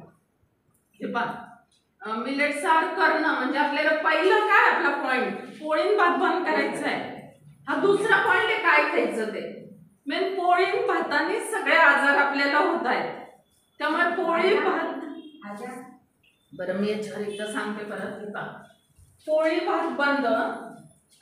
जे मिलेट सुरुवात करतील, तुम्हाला आजार असो नसो, पहिले 1.5 महिना जे मी तुम्हाला सांगितलं ना अंबालीच्या स्वरूपातच खायचं. का तर आपल्या शरीरात भरपूर टॉक्सिन्स असतात. खूप जण असे म्हणतात नाही मला तर काहीच आजार नाही, मला तर काहीच आजार नाही, पण तू 2-2 वर्षांनी म्हातारा दिसायला लागलाय ना, म्हणजे अँटी एजिंग इफेक्ट दिसतोय. म्हणजे असं हे करत नाही तर लोक ऍक्सेप्ट नाही करत, मला काहीच आजार नाही. पण आता एअर पोल्युशन असतं, वॉटर पोल्युशन असतं, आपण फिरतो, आपल्या शरीरात काही ना काही झालेलंच असतं. मग हे जेव्हा स्वच्छ धुवून काढायचं असतं ना, पहिले 1.5 महिना तुम्ही अंबालीच्या स्वरूपात खायचं. त्याच्याबरोबर तुम्ही कुठल्याही भाज्या खाऊ शकतात, कुठल्याही डाळी खाऊ शकतात. फक्त तुम्ही तेला कच्ची घाणीचे वापरा, सैंधव नमक वापरा. सकाळचं जेवण 10च्या आत करा, संध्याकाळचं जेवण 6च्या आत करा. 1 तास सकाळी वॉक करा, 1 तास संध्याकाळी वॉक करा. तुमचं महिन्याला 2-2.5 किलो वजन वाढलेलं असेल तर आपोआप कमी होतं. कमी असेल त्यांचं मेंटेन होतं. आणि 1.5 महिन्यानंतर तुम्हाला आता वाटतंय की माझ्या शरीरातले टॉक्सिन्स बाहेर गेले, तर तुम्हाला जर काही आजार नाही, आता एखादा कॅन्सर पेशंट असेल तर त्याला रिकव्हरी व्हायला 6 महिने, वर्ष, 2 वर्ष जातात. डायबिटीस वाल्यांना 6-7 महिने जातात. पण एखाद्याला काहीच नाहीये, मग त्याने 1.5 महिना ही अंबाली खायची. आणि नंतर आहे ना तुम्ही हेच खायचे मिलेट्स, फक्त मग हे तुम्ही चटकदार पदार्थ करून खाऊ शकता. की मग तुम्ही डोसे बनवा. याचं चुकलं, चटकदार करून नाही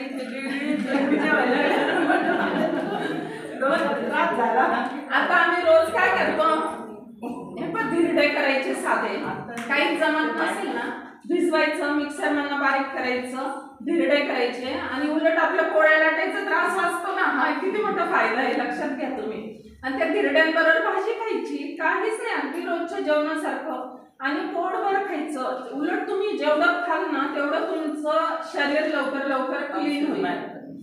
त्यामुळे तुम्ही नंतर याचे कुठलेही पदार्थ करा, इडली करा, डोसे करा, धिरडे करा, पुलाव करा, बिर्याणी करा, मसाले भात करा.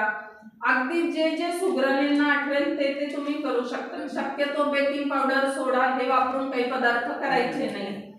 ते आता साधारण सगळ्यांना माहिती आहे. हे रंगबिंग टाकू नका, काही दुसरं काही टाकू नका त्याच्यात. आणि तुम्ही नंतरही खाऊ शकतात, कुठल्याही भाजी बरोबर खाऊ शकतात, वरणाबरोबर खाऊ शकतात, सूप बरोबर खाऊ शकतात, पोटभर खाऊ शकतात. आणि याला सपोर्टिंग ना कच्चं खावं. कच्चं अन्न हे लाईव्ह फूड, जिवंत फूड म्हणतात. शिजवलेलं अन्न हे डेड फूड म्हणतात. त्यामुळे आपलं आता जे आपल्याला काहीच आजार नाहीये, मग आपण एक प्रपोर्शन ठरवायचं. 50% मी शिजवलेलं खाईल, शिजवलेल्यामध्ये तुमचं मिलेट्स येतील, त्याच्याबरोबरच भाजीपाला सगळं येईल. 50% मी कच्चं खाईल. ज्यांना डायबिटीस हे आजार आहे त्यांनी 80% कच्चं खायचं, 20% शिजवलेलं खायचं. त्याच्यातून जे नायट्रिक ऍसिड जे बाहेर पडतं कच्च्या याच्यातनं, तुमचं फास्ट आजार रिकवर होतात.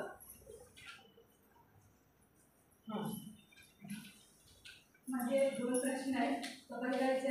ते जे 5 तुम्ही मिलेट्स दिले तेच खायचे की ज्वारी बाजरी ज्वारी, बाजरी, नागली हे आजार बरे करत नाही, तुम्हाला पोषण देतात. आता जेव्हा 1.5 महिन्याने तुमचं शरीर क्लीन झालेलं आहे, मग तुम्ही तेव्हा एखादी ज्वारीची भाकरी, नागलीची भाकरी खाऊ शकता तुम्ही, पण पोळी आणि भात कंपल्सरी नाही.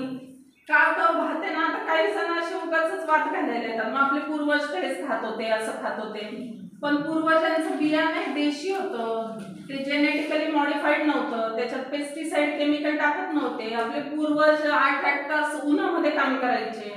तुम्ही उन्हात करा बरं, तुमचे पण निम्मे आजार निघून जातील. तुम्ही शेतावर जा, वावरात जा बरं. आपण तर 1 तास गेलं की टोप्या घालून घेतो, आपल्याला घाम यायला लागतो. आणि सूर्याच्या म्हणजे सोलर एनर्जी मध्ये खूप जास्त पॉवर आहे. सनराईज नंतर 2 तासापर्यंत तुम्ही 20 मिनिटं तरी सनबाथ घेतला पाहिजे, किंवा संध्याकाळी सूर्यास्ताच्या आधी एक 20 मिनिटं. आणि दुसरा प्रश्न असा आहे की तुम्ही जे आता ऑफर केला कोर्स, तर तो ॲप घ्यावं लागतं आणि त्यात किती कोर्सेस आहेत? 12-13 कोर्स आहेत त्याच्यात, आणि ऍप घ्यावं लागतं. म्हणजे ते मी पाठवेन तुम्हाला असं. अंजली ताईंना पाठवा, त्या ग्रुपवरती टाकून दे. तसं नसतं ते ऍपचं. जे पैसे भरतील ना त्यांना ते ऍपची लिंक जाईल. मग ते काही पासवर्ड वगैरे टाकायचा असतो, आणि मग त्यांना कोर्स ओपन होतील सगळे. ऍपवर आहे. ऑनलाईन म्हणजे पण तसंच, पण आपण हे का नाही मी असं ठेवलं, बऱ्याच ठिकाणी लाईट जातात, बऱ्याच ठिकाणी नेटचा प्रॉब्लेम असतो, किंवा आज इथे 20-25 जणी यायच्या तरी निम्म्या जणींना प्रॉब्लेम असतो. तसं कोर्सच्या वेळात प्रॉब्लेम असतो. मग हा टाइम आहे का, म्हणजे लाईफ टाइम आहे की 1 वर्षभर तुम्ही ऍक्सेस करू शकतात. मला कधीही माझी मदत घेऊ शकतात काही अडलं तर, आणि एक व्हिडिओ 100 वेळा बघू शकतात, पण ते व्हिडिओ तुम्ही कोणाला फॉरवर्ड नाही करू शकत. जो रजिस्ट्रेशन करेल त्याच्याच मोबाईलवर तो राहील. नोट्स तुम्ही डाउनलोड करू शकतात, त्याच्या प्रिंट काढू शकतात, आणि एक कोर्स केला की अजूनही तुम्हाला वाटलं, आता अशी तर कधी फोन येत नाही की आम्हाला हे समजलं नाही, कारण मी अगदी कंटाळली येईपर्यंत शिकवते की नाही काहीच अडलं नको त्या माणसाला. आणि याच्यात ना मला सांगायला खूप असं छान वाटतंय की कोरोना काळात महिलांपेक्षा जेंट्सनी खूप याच्यात ऍडमिशन घेतले होते, आणि खूप जास्त फायदा करून घेतला. युट्यूबवर पण बरेच व्हिडिओ मी पाहिले, ते फ्री असतात, पण एक पेड असतात ना. आता आम्हाला पण काहीतरी असतं ना, की काहीतरी आपल्याला पाहिजे ना घर चालवायला, संस्था चालवायला, किंवा एक बिझनेस पॉइंट ऑफ व्ह्यूने. म्हणजे पेड असतात ना कोर्स, हे फ्री मध्ये नसतात. ते सेटिंग असतं युट्यूबवर, तर ते व्हिडिओज फ्री नसतात. पण माझे असे फ्री व्हिडिओज पण खूप आहेत, पण हे जे बिझनेस आहेत ना हे पेड ठेवलेले आहेत. आणि मग मिलेट्समध्ये नेमकं काय शिकायचं? तुम्हाला काय हवंय ते सगळे मिलेट्सचे सगळे पदार्थ आहेत का, असं विचारायचं? सगळे, म्हणजे जे हवं ते सगळं मी टाकलेलं आहे. आणि अजून कसं आहे, वर्षभर पण मला काही वाटलं की आता याच्यात मी परत हा एखादा व्हिडिओ टाकावा, मी तो ऍड करत जाते. आता एक मी नवीनच कोर्स इंट्रोड्यूस केलेला आहे, तो थोडंसं वेगळं आहे. एक डॉक्टर बाग फ्लॉवर थेरपी, तुम्ही ऐकलं की नाही माहित नाही, 100 वर्षापूर्वीचं संशोधन आहे. पण जे मानसिक त्रास होतो काहींना, आता मानसिक म्हणजे त्याच्यात वेडे लोकच येतात असं नाही बरं का, अगदी तुम्ही मी पण आहे की काहीतरी झालं की खूप टेन्शन येणं, किंवा आता ज्यांना खूप कॉन्स्टिपेशनचा त्रास होतो, मग ते डॉक्टरकडे जातात, आम्हाला कायमच कॉन्स्टिपेशनचा होतो, तर ती व्यक्ती थोडीशी ना चिकू कॅटेगरीतली असते, आपल्या जवळचं कधीच काही द्यायचं नाही, अशी वृत्तीच्या लोकांना ते होतं. काही उधळपट्टे लोक असतात, त्यांना डिसेंट्रीचा त्रास किंवा लूज मोशनचा त्रास होतो, काहींचं कंबर, पाय. मग म्हणजे ना आता हसायला येतं, पण काही इतके डिप्रेशन मध्ये जातात, किंवा ओल्ड एज आलं ना की आजकाल बऱ्याच जणांचे मुलं बाहेर आहेत, मुली बाहेर आहेत, आणि ते मानसिक जे असतं डिप्रेशन घ्या किंवा लोनलीनेस घ्या, ते ना तुमच्या शरीरावर दिसतं, मग त्याचं फिजिकल मध्ये रूपांतर होतं, आणि ते जेव्हा खूप असं वेगळायला जातं ना, मग तेव्हा ते आपल्या लक्षात येतं. आता मी जेव्हा ती कोर्सची पुष्प औषधी कोर्स येतोय 10 दिवसाचा, तो मी ऍपवर टाकला आहे, पण तो उद्योजकतामध्ये नाही, तो वेगळा. मग मी हे टाकलं ना, तर मला एक फोन आला लगेच ना की त्या मुंबईच्या बाई होत्या कुठून तरी, नाव गाव तर काही सांगत नाही मी. म्हटलं मॅडम तुम्ही जेवढं ते पोस्टमध्ये लिहिलंय ना एकटेपण वाटणं, भीती वाटणं, हे ना मला असं वाटलं की तुम्ही माझंच काहीतरी लिहिलंय. आणि माझे मिस्टर आहेत ना अशा वस्तू घेऊन फेकून मारतायत सध्या. म्हणजे चांगल्या घरातले ते व्यक्ती होते, सगळं चांगलं होतं. मग मी जरा विचारलं का हो काय झालं. मग थोडंसं ते म्हणे मला तुम्ही ना मैत्रिणीसारख्या वाटतात. म्हटलं का बरं, आपला पहिलाच फोन आहे. म्हणे नाही मी तुमचे खूप युट्यूबवर व्हिडिओ बघितले ना, तर ते बघून बघून पण एक असं होतं काहीतरी आपली रिलेशनशिप. तर मी ना दार लावते आणि तुम्हाला सांगते म्हणे. मग त्या दार लावायला गेल्या. म्हटल्या 2019 मध्ये माझ्या मुलांनी सुसाईड केलं आणि 35 वर्षाचा होता. सगळं घरात चांगलं होतं, कारण कळत नाही काय ते. आता मुलगी आमची सांभाळते, ती आम्हाला घेऊन आली. पण मग माझे मिस्टर म्हणतात त्याची आठवणही काढायची नाही, त्याचं नावही घ्यायचं नाही, त्याने बदनाम केलं आपल्याला. मग जेव्हा असं आपलं खूप टेन्शन्स असतं तिथे फ्लॉवर रेमेडी खूप जास्त तुम्हाला उपयोगी पडू शकते. विद्यार्थ्यांच्या बाबतीत कॉन्सन्ट्रेशन वाढवायला खूप जास्त उपयोगी.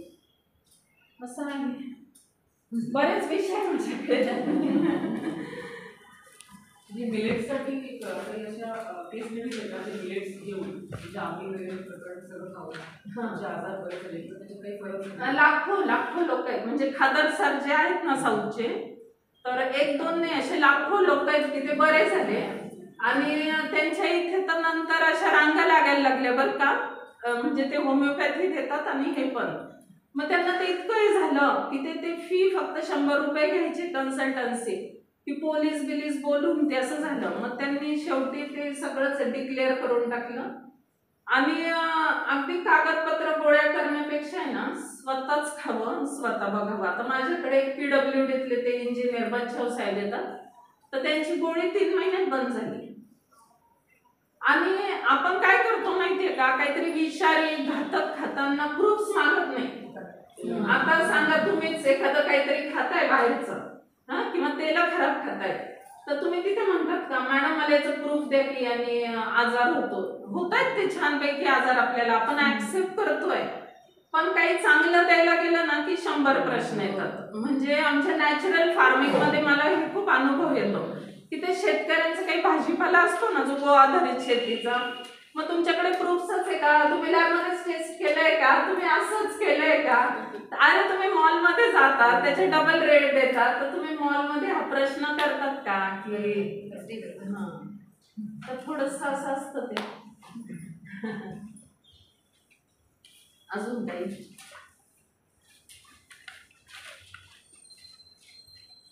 शेवट करायला शिकवता मॅडम तुमच्याकडे मिळतात का इतर? हो, आता हे मिलेट्स माझ्याकडे मिळतात. म्हणजे हे पण मी काही बिझनेस पॉइंटनी करत नाही. मी मिलेट्स मिळतात म्हटल्यावर ते तुमचे आजार बरे होतात, तुमच्याकरता चांगलं असतं, बरोबर आहे ना. तरी मग खूप जण काय म्हणतात मग होम डिलिव्हरी द्याल का, असं कराल का, तसं कराल का. मी हे शेतकऱ्यांच्या ग्रुपला एकत्र घेतलेलं आहे, जो आमचा गो आधारित शेतीचा ग्रुप आहे ऑल ओव्हर इंडिया. मग कोणी मला फॉक्सटेल मिलेट देतं, कोणी ब्राऊन टॉप मिलेट देतं. तर असंच झालं मागे मला मी अशा काही वस्तू ठेवल्या या लोकांच्या की त्यांनाही मदत, आपल्या शहरातल्या लोकांनाही चांगलं मिळेल. मॅडम एवढं लांब यायला जमत नाही, के बाग जवळ आहे ना आमचं घर. मग आम्ही काय करू असं तसं. मग मी नंतर एक थोडी आयडिया केली. आपल्या अशा कॉटनच्या साड्या असतात ना, तर एकदम मी ते आणल्या बरं का. म्हटलं सगळं ऑर्गॅनिकचं दुकान आहे ना, तर मी माझ्याकडे मलमल कॉटनच्या साड्या. अक्षरशः दुसऱ्या दिवशी बायका कॅब करून आल्या त्या साड्यामध्ये. पण मग त्याच्यावर पण एक छोटासा पर्याय कसा आहे, शनिवार रविवार साधारण आमचा Gangapur road, college road, Mahatma नगरला असं फिरणं होतं वीकेंडला. मग मी तेव्हा काय करते, गाडीत सामान ठेवते, एखाद्या स्पॉटला थांबते, ज्यांना घ्यायचं ते तिथपर्यंत येतात. अशा मेन स्पॉटला की कॅनडा कॉर्नर किंवा इकडे तिकडे, मग तिथून मी देऊन टाकते. तर अशा प्रकारची होम डिलिव्हरी मिळते तुम्हाला, म्हणजे रोड डिलिव्हरी नियरेस्ट पॉइंटला. अजून कोणाला काही विचारायचं? फोन नंबर तर पत्रकार फोन नंबर आहे, ग्रुपवर पण टाकते मी. आणि माझं YouTube चॅनल पण आहे शुभदा चांगुडे नावाचं. तुम्ही बघा, सबस्क्राईब करा, त्याच्यावर फ्री व्हिडिओज आहेतच. आणि ज्यांना ही कोर्स करायचे ऍप करता हवंय त्यांनी मला पर्सनलवर मेसेज टाकला तरी चालेल.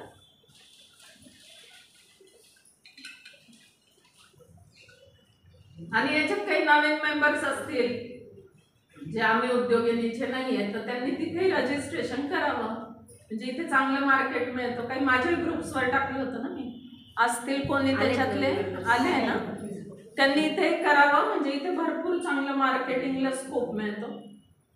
भरपूर कोर ग्रुप मदत घेतात.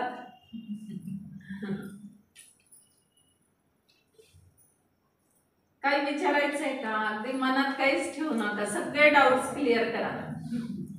आता मिलेट शिजवतो ना ते धुताना चोळून धुवायचे नाही. त्याचा वरचा लेअर जर निघून गेला तर काहीच उपयोग होत नाही. एक पाणी टाकायचं, एका बोटाने हलकं असं धूळ निघून गेली पाहिजे एवढं, आणि मग नंतर आहे ना भिजवायचं. ते भिजवलेल्याच पाण्यात शिजवायचं. आता असं का बरं? कडधान्य भिजवतो ते पाणी आपण फेकून देतो. मग कडधान्याच्या पाण्यामध्ये फायटिक ऍसिड आलेलं असतं जे आपल्या शरीराला हानिकारक असतं. त्याने मायक्रो न्यूट्रियन्स ऍब्सॉर्ब होत नाही. आणि मिलेट्स मधून जे आलेले असतात ते आपल्या शरीराला चांगले असतात. मिलेट हे धान्य आहे, कडधान्य नाहीये. तर कडधान्य, तेल बिया याच्यातलं पाणी कधीही फेकून द्यायचं स्वयंपाक करताना. मिलेट्सचं पाणी फेकायचं नाही. भांडी कुठली वापरायची? स्टीलची, मातीची मेन. मग मातीची भरपूर गंगेवर मिळतात, मालेगाव स्टँडला मिळतात, आजकाल कुठे मिळतात. स्टीलची वापरा, लोखंडाची वापरू शकतात. ॲल्युमिनियम फेकून द्या, नॉनस्टिक फेकून द्या. नवीन असतील तर गिफ्ट देऊन टाका, पण गिफ्ट देऊन पापाई करू नका, फेकूनच द्या ते. नंतर तेल कच्ची घाणीचं वापरायचं, मीठ सैंधव नमक वापरायचं. भाजीपाला मिळत असेल तर नैसर्गिक शेतकरी बघा जवळपासचा, जेवढं शक्य तेवढं वापरा. नंतर आता तर उन्हाळा आहे आपल्याकडे, मशरूम वगैरे पण ना सन ड्राईड मशरूम चांगले असतात, त्याच्यात व्हिटॅमिन डी मिळतं जास्त. पण ते जेव्हा म्हणजे सन ड्राईडच पाहिजे, इलेक्ट्रिक ओव्हन मध्ये ड्राय केलेलं नको.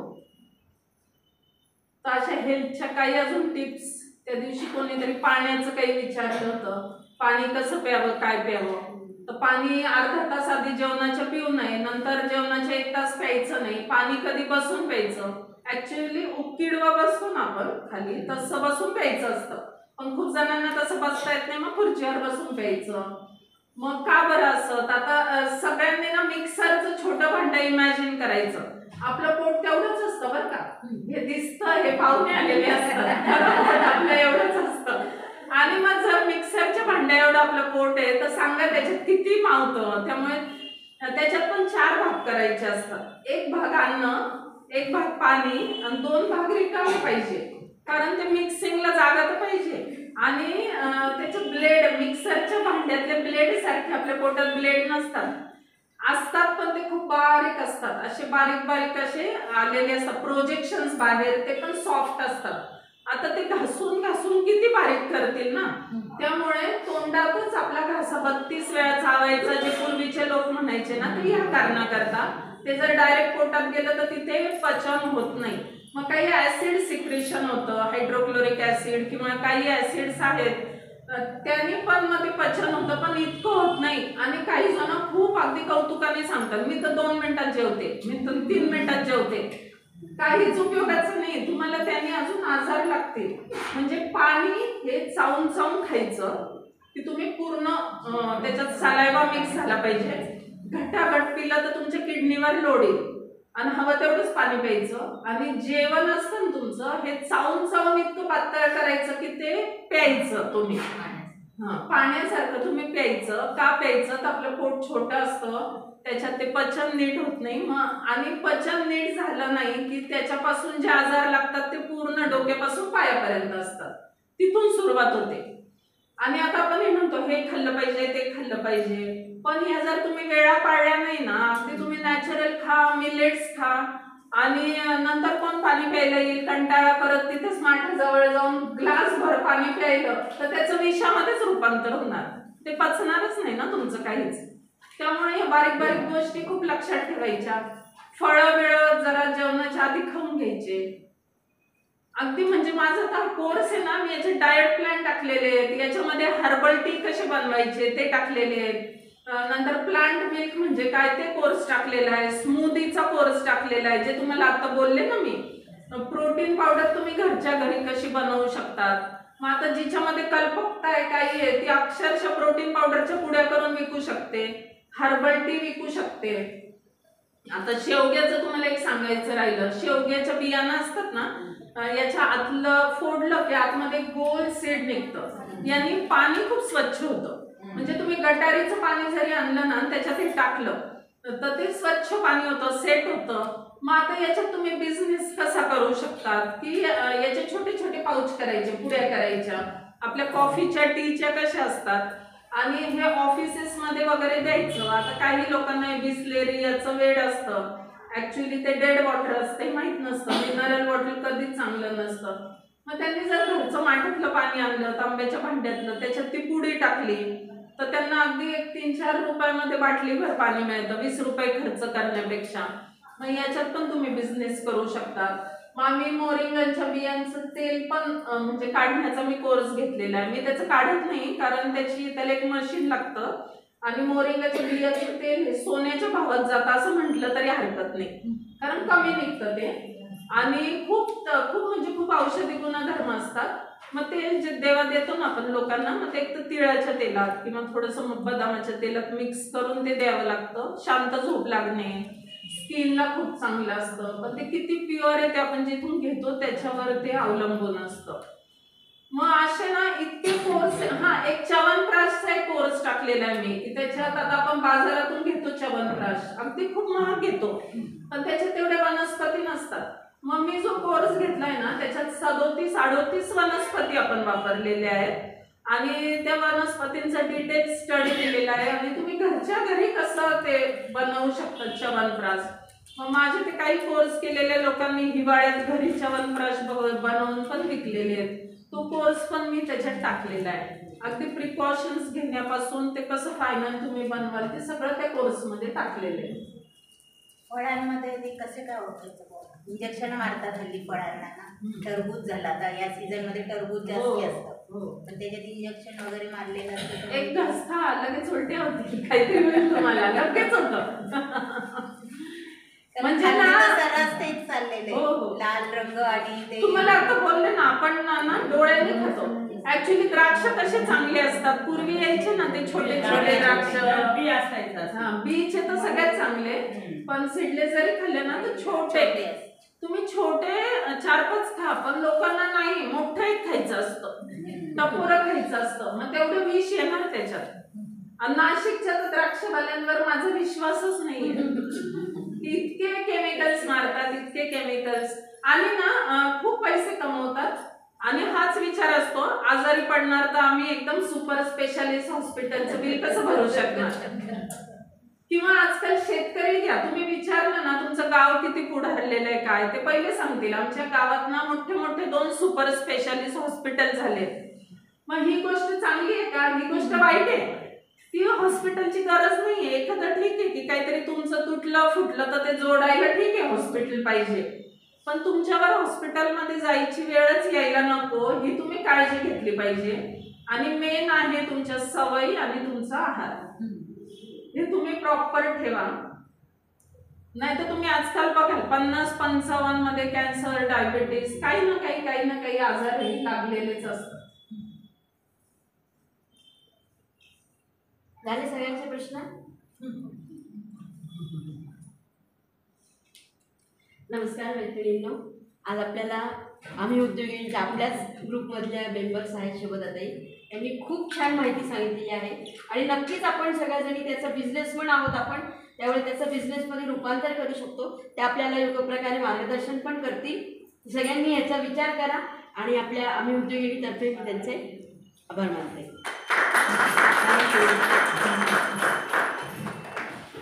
तरी 1.5 तास बोलले ना, छान वाटलं, पण संपूर्ण असं वाटलं.